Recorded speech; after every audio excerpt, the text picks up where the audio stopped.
একটা মানুষকে তোমার টিফিনটা না খেয়ে অপরকে একটু খাওয়াও, দেখবে তোমার হৃদয়ে কত আনন্দের অনুভব আসবে, কত আনন্দ পাবে। তোমাদের বড়রা হয়তো মনে বলতে পারে যে আচ্ছা তুই কতদিন আর ওকে খাওয়াবি, একদিন খাওয়াও, তাহলেই দেখবে হৃদয়ে সিংহ বিক্রমের শক্তি জাগ্রত হবে। এটা আমাদের একেবারে পরীক্ষিত সত্য। করে দেখো না, করে দেখে নিজে অনুভব করে তারপরে দেখবে অপরকে বলবে।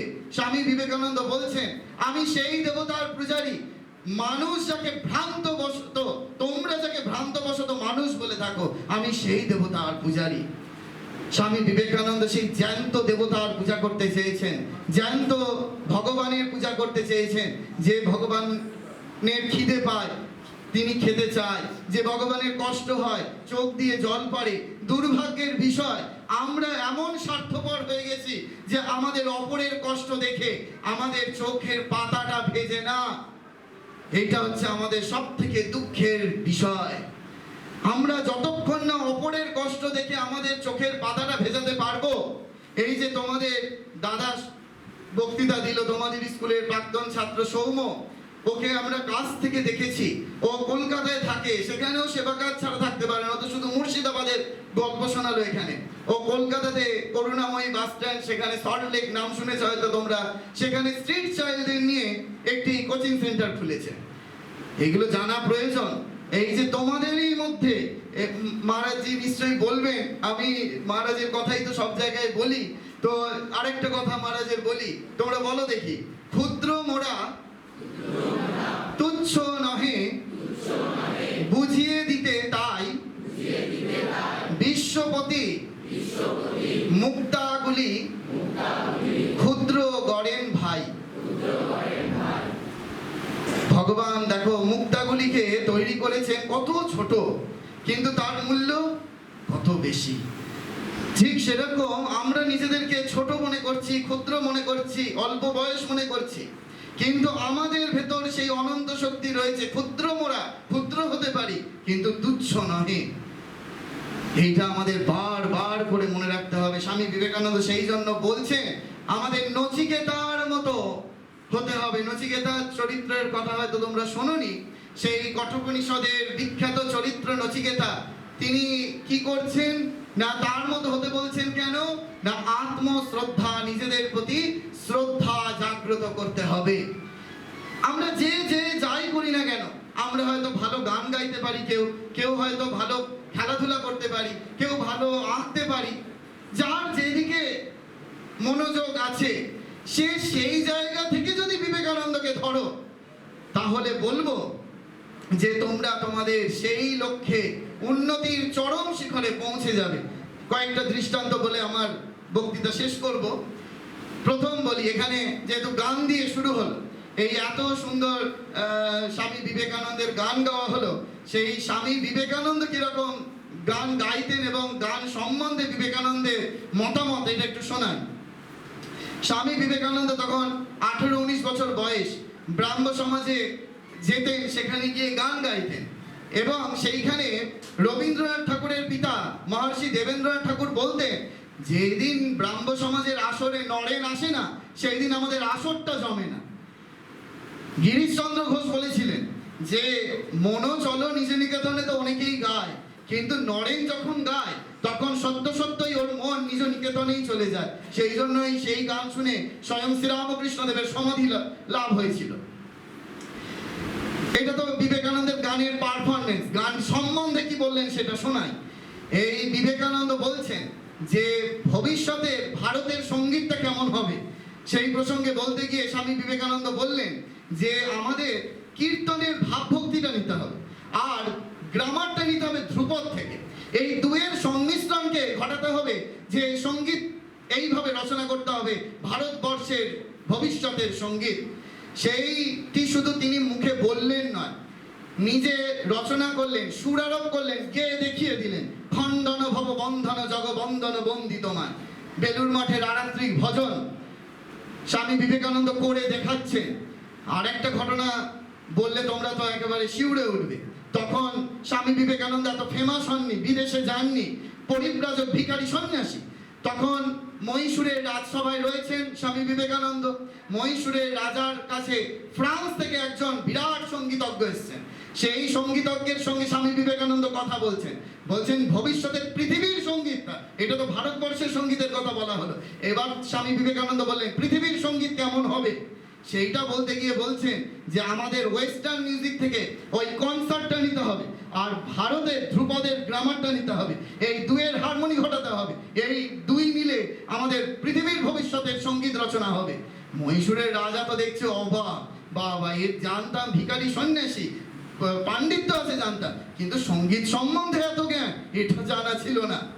এবার বর্তমান দিনে ফিরে আসি, তোমরা লতা মঙ্গেশকরের নাম শুনেছো। সেই লতা মঙ্গেশকরকে বলা হতো সঙ্গীতের সরস্বতী। 2 বছর আগে সরস্বতী পূজার দিনই ওনার শরীর গেল, তোমরা নিশ্চয়ই সকলে জানো।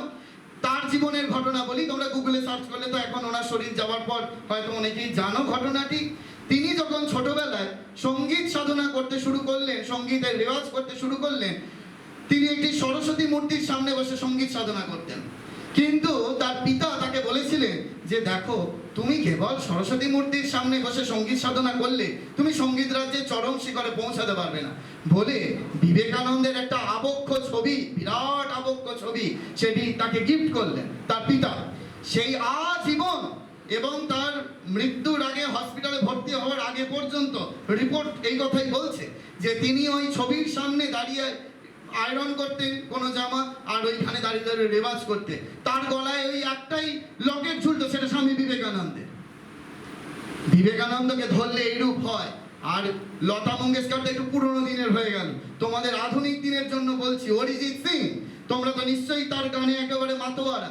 তার ইন্টারভিউ শুনে দেখবে তিনি কি বলছেন প্রকাশ্যে, যে একেবারে আমি বিবেকানন্দকে ফলো করেছি, তাই এই আমার আজকের এই পজিশন।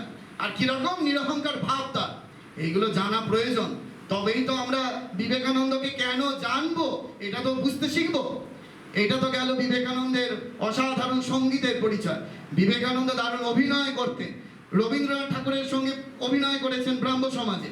তা যখন তিনি একেবারে বিশ্ববিখ্যাত হয়ে গেলেন শিকাগোর ভাষণের পরে, তখন এইখানের সব ব্রাহ্ম নেতারা একেবারে মাথার খারাপ হয়ে যাওয়ার জোগাড়। বলছেন ও তো বড় অভিনেতা ছিল, 8-10 বছর আগে আমাদের এখানে কত অভিনয় করে গেছে, থিয়েটার করেছে, ও এত বড় ধর্মনেতা হয়ে গেল কি করে সেটা বুঝতে পারছে না। এই 8-9 বছরের মধ্যে বিবেকানন্দ ধর্মনেতা হয়ে গেল। ওখানকার পত্রিকার রিপোর্ট শোনায়, শিকাগো বক্তৃতা দেওয়ার পরের দিন ওখানকার পত্রিকার একেবারে হেডিং, একদিকে ভগবান যিশুর ছবি, একদিকে ভগবান বুদ্ধের ছবি, মাঝখানে স্বামী বিবেকানন্দ দাঁড়িয়ে রয়েছেন, বক্তৃতা দিচ্ছেন, তার ছবি। তলায় লেখা রয়েছে যিশু বুদ্ধের সমপর্যায়ের মহাপুরুষ। এই যিশু বুদ্ধের তলে কি করে চলে গেল সেটা বুঝতে পারছে না। স্বামীজির বন্ধুর বাবার তো একেবারে পাগল পাগল অবস্থা, পায়চারি করছে, আর বন্ধুকে বলছে কি রে নরেন, এত বড় যে একেবারে যিশু বুদ্ধের তলে চলে গেল, এই তো 2 দিন আগে এসে আমাদের বাড়িতে কত আড্ডা দিয়ে গেছে। এই বোঝার ক্ষমতা হচ্ছে না তাদের। এ তো গেল অভিনয়। এইবার তার চিত্র, কিরকম চিত্রশিল্পী ছিলেন, আঁকা। তার ছোট ভাই ভূপেন্দ্রনাথ দত্ত তিনি লিখছেন, স্বামীজি ছোটবেলা থেকে রং তুলি নিয়ে আঁকতে বড় ভালোবাসতেন, কিন্তু আঁকা শেখেননি। পরবর্তীকালে আমেরিকাতে গিয়ে একজন শিল্পীর কাছে আঁকা শিখেছিলেন স্বামী বিবেকানন্দ, এবং 7 দিনের মধ্যে, মাত্র 7 দিনের মধ্যে সেই আঁকাতে এমন পারদর্শী হয়ে গেলেন যে সেই শিল্পী বললেন, বাপরে বাপ, এ তো একেবারে আমাদের মতোই আপনি আঁকছেন। এবং সেখানে বসে ওই বেদান্ত সোসাইটিতে স্বামী বিবেকানন্দ, এই যে তোমরা রামকৃষ্ণ মিশনের যে লোগোটা দেখো, সাপের মধ্যে দিয়ে যে সমুদ্র বইছে, তার উপর সূর্য প্রজ্বলিত হয়েছে, একটি হাঁস রয়েছে মাঝে পদ্মের ওপর বসে, সেইটি তিনি ওখানে ডায়াগ্রাম করছেন, আঁকছেন। এই এত ভালো চিত্রকর, তিনি যেইটা ধরেছেন সেইটাতেই একেবারে তুখরে পৌঁছেছেন। এবার একটু খেলাধুলা সম্বন্ধে বলি। মাত্র ক্লাস 7-এ পড়েন স্বামী বিবেকানন্দ। কলকাতার boxing inter school boxing champion হচ্ছে, সেখানে তিনি রূপর প্রজাপতি জয়লাভ করেছিলেন। আরেকটা বার্তা দিই, অনেকেই সেটা জানে না। এই ক্রিকেটের জগতে, তোমরা এখানে ছেলেরা ক্রিকেট খেলো তো, ব্যাস এটা শুনলে আনন্দ পাবে। এই ক্রিকেটের জগতে প্রথম ভারতবর্ষকে জিতিয়েছিল কে জানো? নরেন্দ্রনাথ দত্ত, এটা জেনে রাখো।